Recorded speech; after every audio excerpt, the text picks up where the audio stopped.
Would you like to go when you're done with a life of, say, 80 years or so, between 80 and 100? People say, yeah, that sounds good. You want a healthy life, right? Yeah, that sounds good.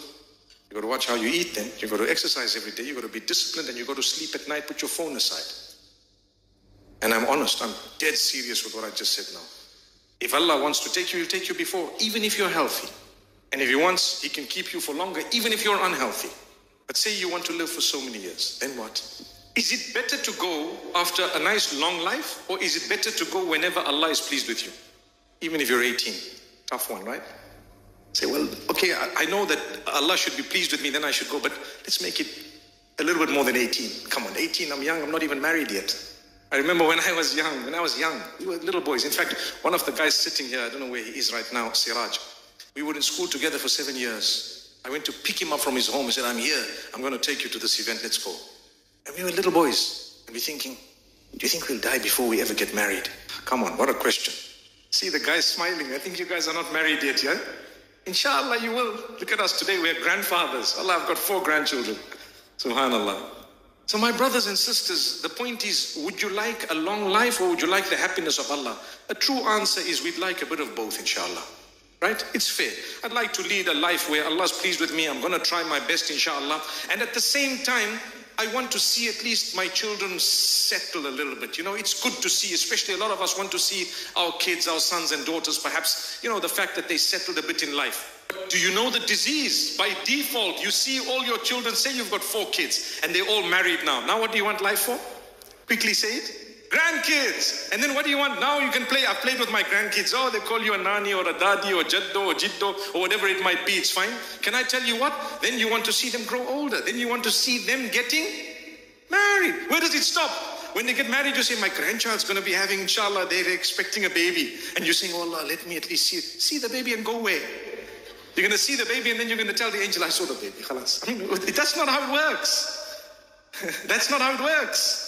You're going to see the baby, then you're going to want to see the baby grow, and it doesn't stop. So Allah says, we'll stop it where we want to stop it. So make a dua. Oh Allah, give me a good, healthy life where you keep me within your obedience, content, and take me away when you know it's the best time for me to go and you're pleased with me. Allahu Akbar. Long dua. Say Ameen. May Allah grant us goodness. Tonight, we spoke about forgiveness. Seeking the forgiveness of Allah, and learning to forgive one another, and navigating through tough relations, and the reward that you get when you bear patience, when you understand the decree of Allah. Call out to Allah with conviction, even if it's not coming. You know, people at the moment in a war zone, say for example Lebanon, say for example Palestine, right now, imagine what they are going through. Imagine what is happening. They are being randomly destroyed, buildings coming down with hundreds. You don't even know how many people. Do you know when they say 40 dead, do you know how they count? Go and find out how they count. Only a body you've retrieved is allowed to be counted.